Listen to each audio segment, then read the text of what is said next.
بەناوی خوای گەورە و میهرەبان لەبارەی ئەو ڕووداوە ناخۆشانەی کە ڕووبەڕووی هەرێمی کوردستان دەبتەوە لە هەر چوار دەورمان پێم خۆش بوو گفتوگویەکی لەسەرە خۆ بکەین بۆ هەندێک حەقایق هەیە باسی بکەین. هەرێمی کوردستان ڕوونە ساڵێک دەبی کە پشتیوانی نێودەوڵەتی نەماوە خۆشیش نییە هەموو دەمی هەر ناوی ڕیفراندۆم نێنبرین خۆی ڕیفراندۆم بەڕاستی سەرکردایەتی ڕێڵەیەکی زۆر گەورەی کرد کە پشتیوانی نێودەوڵەتی لە دەستا خۆیدا ئێستا دەرکەوت ناسنامەی ئەو وڵاتانی لە دەوروبەری ئێمەە چەندە ڕۆبڕقینیان دەکڵە بەرامبەر ئێمە. ئێستا هەر کۆبنەوەیکی ئیقلیمی دەکرێت لە ڕاستەوخۆ لە دوای ئەوەی گورزێکی زۆر گەورە دەوەشێنرێتە کوردستان کۆبنەوە بوو لە ئەنقەرە سەر گورزێکی زۆر گەورە لە سەرکردەیەکی گەورەی کورد لە شەنگەڵ درا و زۆر بە تراجیدیانە چکە یەکەم جار بریندار بوو گواستیانەوە ناو سەرجاریش تری لیدرا ئەوە زۆر مانە دەبەخشی کە دوایە تۆزێکی دەرباسی بکەین. لەلایەکی تریش لەو یەک دوو ڕۆژە لە برایانی کوردستانی ڕۆژهەڵات درا زۆر ناخۆش بوو دیسان لە کاتی کۆبوونەوە و دیسان کۆبوونەوەیکی ئیقلیمی رووسیا، تورکیا، ئێران لە تەهران هەبوو لەو کاتە لە کورد دەکرێت زۆر لەوەش ناخۆشتر لە هەمان کاتدا سێ گەنج لە سێدارە دەکرێت کە هەرچیان کردبی تێکرای خەڵکی کوردستان چاوەڕێی ئەوەی بوو کە عەفوەن بی کە خاتری میلەتی کورد بچیرێ ئەگەر غەڵەت دەستی زۆر گەورەشیان کردبی نازانم چیان کردی بەڵام بەهەرحاڵ دەکرا یعنی لیان بوون لیان نەبوون ڕێزی میلەتی کورد نەگیرا. ئەوانە هەمووی مانایەک دەبەخشی هیچ ئەوەیە کە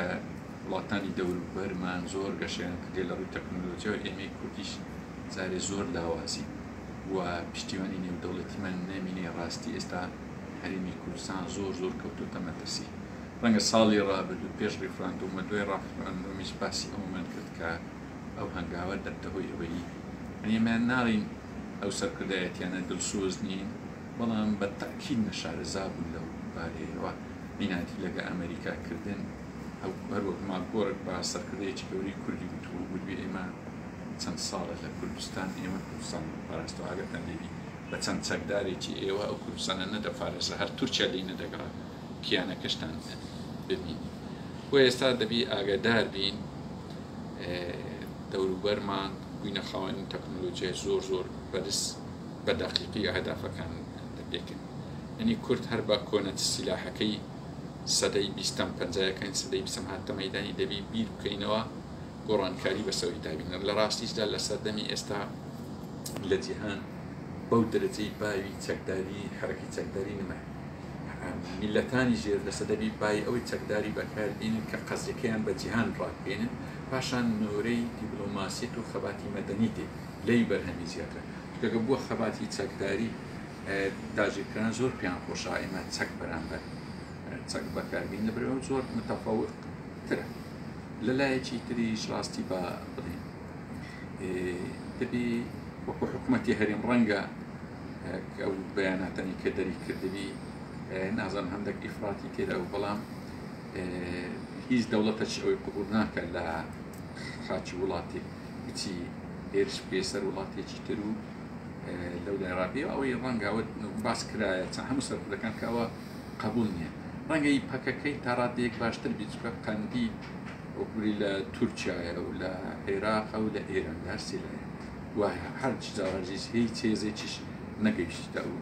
ناوچێ بۆیە دەکرێت بێنەوە ئەوێژ یان نێنەوە یان لەناو بۆیە ئەو خەبات جێڕانەی کوردستانی ڕۆژهەڵات دەبێ بیر لە بەدیلێکی نوێ بکەن چکە وەکۆم بیستمە حیزب بە دەسەڵاتدارەکان ئیتیفاقی ئەمنیان لەگە ئێران هەیە و لەگە تورکیاش هەیە لیان ناگەڕێنە بۆ شێوە و زۆریش ناخۆشە هەموو جارێ ئەها بۆ شێوەی شکستی گەوریان گورجی گەوریان شەهیدی زۆر بدەن و لەلایەکی ترش بۆ ئێمەی باشووری کوردستان زۆر عیبە ئەگەر هەر جۆرە هاریکاریەتی ئەو جۆرە دەستدرێژیانە بکەین. من لەوە بینیم کە 141 شەهیدی حیزبەکانی ڕۆژهەڵات هەیە تیرۆرکراین لە کوردستان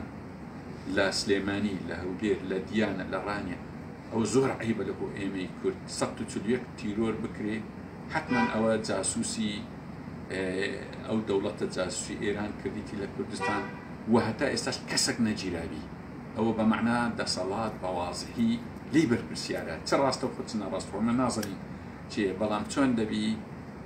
دەبین دەستگاکانی ئەمنی هەرێمی کوردستان چەند بە لەخۆ باییەوە جاروێ وێنە و فیلمی خەڵکی تر پیشانەدەن کە چیان کردووە چۆنەوەیان کردووە لەو دوایی ئەو مامۆستای ئاینی بەر ئەنی نازانن 141 کەس لە کوردستانی ئێران کە میوانی ئێمن لێرە تیرۆرکردن چۆن دەبین نەزاندرێ چێ اینجا لە ئەوە هێزەکانی تورکیا ئێستا هاتوتە ناو کوردستان ڕاستی ئەو هێزانی تورکیا کە هاتوونە نەک سەروەری کوردستانیان پێشێل کرێ بەڵکو هاتوونە ئەو کیانە لە ئێمە تێکردن هەموو لایەکمان ئەوەی دەزانین کە تورکیا چی لەگەڵ عێراق بووە چی لەگەڵ رووسیا چی لەگەڵ ئێران بووە ئەوە نییە تەنها دژی پاکەکە و یا پاکە و هەداپە و ئەوە نەبی دژی هەموو کیانەکی کوردیا و زۆر بە ئاشکراش کە کەرکوب گیراوە دەستخۆشی و بە بەیانێکی فەرمی دەستخۆشیان لا هەشتی کرد و ئێستا لە کوردستانی سووریا دەستخۆشی لەوەی دەکەن کە جەیشی سووریا بێتن شوێنەکانی کوردستان بکرێن ئەوە زۆر واضحە و مانایەکی زۆر دیارەیە کە تورکیا دژی کوردن ڕەنگە ئێران دژی دەوڵەتی کوردی بێ ڕەنگە عێراق دژی جیابوونەوە بێ ئەوان هەریەکە و مەرتەبەی خۆی هەیە بەڵام لە کۆتاییدا ئێمەی کورد هەر چوار پارچە پێویستمان بە هاریکاریەک هەیە پێویستمان بە جۆرێک لە جامیعەیەکێ پێشەن جامیعەی لاتینی هەبوو جامیعەی جەرمانی هەبوو جامیعەی بەریتانی هەبوو ئێستا جامیعەی عەرەبی هەیە بۆ کوردستانیش جامیعەیەکی نەبی بۆ هاریکاری و لە کۆتاییشدا جارێک دووبارەی دەکەمەوە کە ئەگەر ئێستا سەرکردایەتی کورد هەماهەنگی و ناوەندی استراتیجی زۆر بەقووەتی هەبی بتوانی ئەو سەربازگەی کۆرێ و قەندیل بکاتە مەحمیەکی دەولی و ئەو ناکۆچیانی ئێستاوە بەڕێوەن کە ڕۆژئاو و ئەمریکا لەگەڵ تورکیا و لەگەڵ ئێران لەگەڵ لایەنەکانی تر دەرفەتی زۆر زۆر گەورن بۆ ئەوەی کوردستان بنیاد بێنەوە بۆ ئەوەی کوردستان لەو مەینەتی ئێستا دەربین لە ئیقلیمیەوە جارێک بەرەو دەولی بیبینەوە بەڵام بە مەرجێک سەرکردەکان ڕوو لە کوردایەتێکی ڕاستەقینە ڕوو لە دڵسۆزی ڕوو لە خواپەرستی دینداری چی ناولێدنی بکەن بەس لە گەندەڵی دوورکەونەوە. وەسەلام عەلەیکوم وەڕەحمەتوڵڵاه.